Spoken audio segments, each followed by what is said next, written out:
Like Okaloosa means Blackwater in Choctaw. You're going to find Choctaw words in Florida and a few in Alabama. And the Choctaw words seem to hug the coast. The difference is, the Muskogee Creek, their word for water was Weewaw, unless it was with another word, and then it was just we, like we lusty or we home. And the Choctaw, theirs was Oka or Okie, Okaloosa, which means black water, like that. And you'll find another word as far east in Florida as getting over in the Swanee River area, and that is Itchatuckney. Now you're going to see all kind of speculations what it means, but the reason is they never considered Choctaw. It was so far removed from it. But Itchatuckney is an unadulterated Choctaw word for the loggerhead turtle, big gator turtle. And you'll find other one, Tallapoosa, reported with Choctaw, means crushed rock. That was a word for sand. Well, how do we see so much Choctaw over there whenever you see a map drawing the line there, like up in northern Mississippi and northern The Alabama? reason I think, and this is mere speculation, they probably had Choctaw guides. If the French made the maps, that was definitely it. And you'll see that in southwest Louisiana as well, where they came through with Choctaw guides. Like the Chaffalia is long water along the river. Not long water, long river. Huchuck is a Choctaw word for river. And it's Hatchie in Muskogee Creek. And Chaffalia means long water. But that's in the Chitimacha Indians area. However, How do you know all this stuff about language? About what? About Indian language? Just picked it up here and there. Different documentation and all. And like I say, so the words are not necessarily local Indian, though usually they are.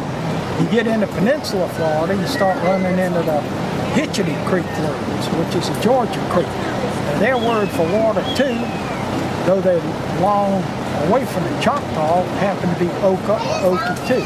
Okefenokee, Okeechobee, Okahumpa, and such as that. And that was the first element of creeks to repopulate Florida, and that's the one the term Seminole was applied to. They came out of Georgia. They were allies of Oglethorpe when he was laying siege to St. Augustine. They ravaged the backcountry, killing off what few local Indians were left, the Spanish Indians, referred to as Spanish Indians. They noticed a complete human vacuum.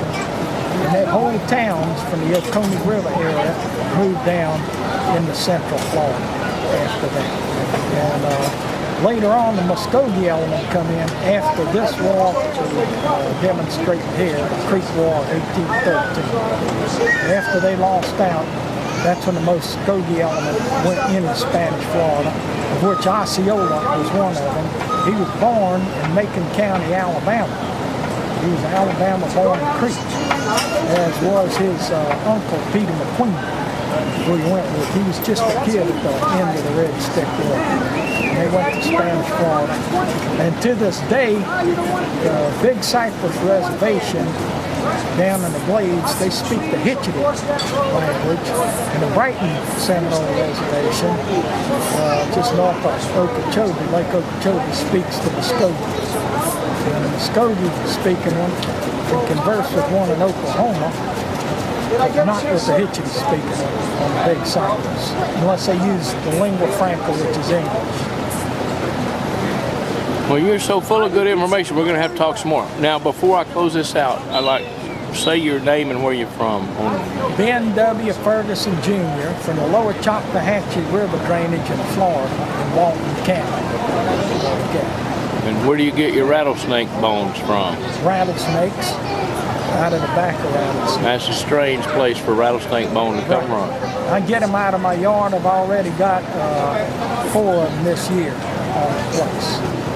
And that makes the best hat bands, like that, rather than a skin.